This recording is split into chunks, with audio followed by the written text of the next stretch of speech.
এই ভিডিওগুলো যারা দেখবেন, আমি স্ক্রিনে তার ছবিটি দিয়ে রাখবো।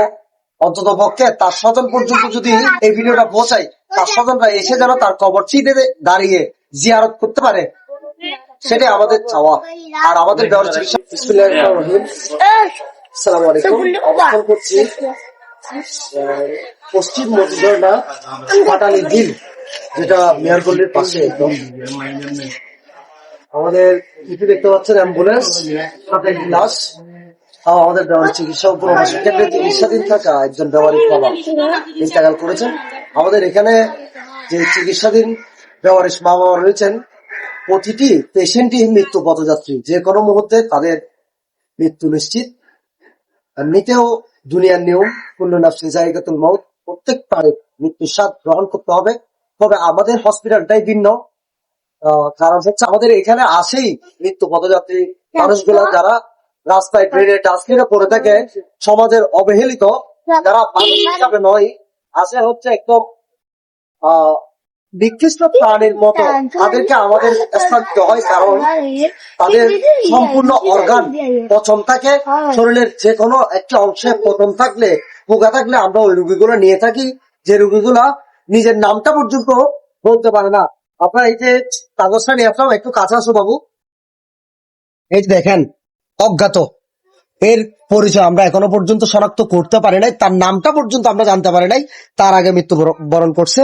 সে 19 তারিখ 3 মাস 2026 সালে আমাদের হসপিটালে ভর্তি হয়। আজকে 30 তারিখ 3 মাস 2026, আজকে সে মৃত্যুবরণ করে। মোট 11 দিন আমাদের এখানে চিকিৎসাধীন ছিলেন। তো দেখেন, এই যে মৃত্যু পথযাত্রী মানুষগুলো আমাদের এখানে আসে, আর তারাই হঠাৎ করে মৃত্যুবরণ করে, কিন্তু আমরা তাদের পরিবারের হাতে তাদেরকে তুলে দিতে পারি না। শেষ তার শাহিদটা হবে গরিবুল্লাহ শাহ, যেটা কবরস্থান রয়েছে গরিবুল্লাহ শাহ মাজারের, ওই কবরস্থানে তাকে শাহিদ করা হবে। তো এই ভিডিওগুলো যারা দেখবেন, আমি স্ক্রিনে তার ছবিটি দিয়ে রাখবো।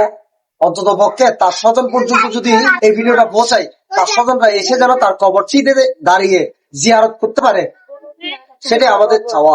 আর আমাদের ব্যবহারিক চিকিৎসা পুনর্বাসন কেন্দ্রে প্রায় 96 জনের অধিক পেশেন্ট রয়েছে। তাদের পরিবারের, যদি আপনাদের পরিবারের কেউ হারিয়ে থাকে, আপনারা একবার হলো ব্যবহারিক চিকিৎসা পুনর্বাসন কেন্দ্রে যে ঘুরে আসবেন। যদি আপনাদের স্বজন ওইখানে থেকে থাকে, আমাদের থেকে আপনারা নিয়ে নিতে পারবেন। তো আমরা এখন লাস্টিকে এখানে ধোয়ানোর জন্য নামাবো। এখানে আমার রয়েছেন এই লাভ ধোয়ানো টিমের আমার এক ভাই ওসমান ভাই, সাথে ওনার পুরো টিম এখন আসতেছে। তো ভাইয়া, যদি আপনি আপনার অনুভূতিটা বলেন, এরকম লাস্ট এই কাজ করতে পারে আপনাদের অনুভূতি শেয়ার করেন। কাছ থেকে আমরা চাই এরকম কাজ করার জন্য, আরো সামনে যেন আমরা এরকম কাজ করে এগিয়ে যেতে পারি। আমাদের জন্য সবাই দোয়া করবেন। আর যে কোনো জায়গায়, যে কোনো এলাকা থেকে, যে কোনো শহর থেকে আমাদের এই মৃত ব্যক্তি কোথাখানে, এখানে আপনারা মৃত ব্যক্তিকে নিয়ে আসতে পারবেন। আমরা সুন্দর করে গোসল দিয়ে আপনাদেরকে আপনাদের কবরস্থানে আবার পৌঁছে দিব। আসসালামু আলাইকুম। আসলে দেখেন, তাদের উদ্যোগটা খুবই সুন্দর।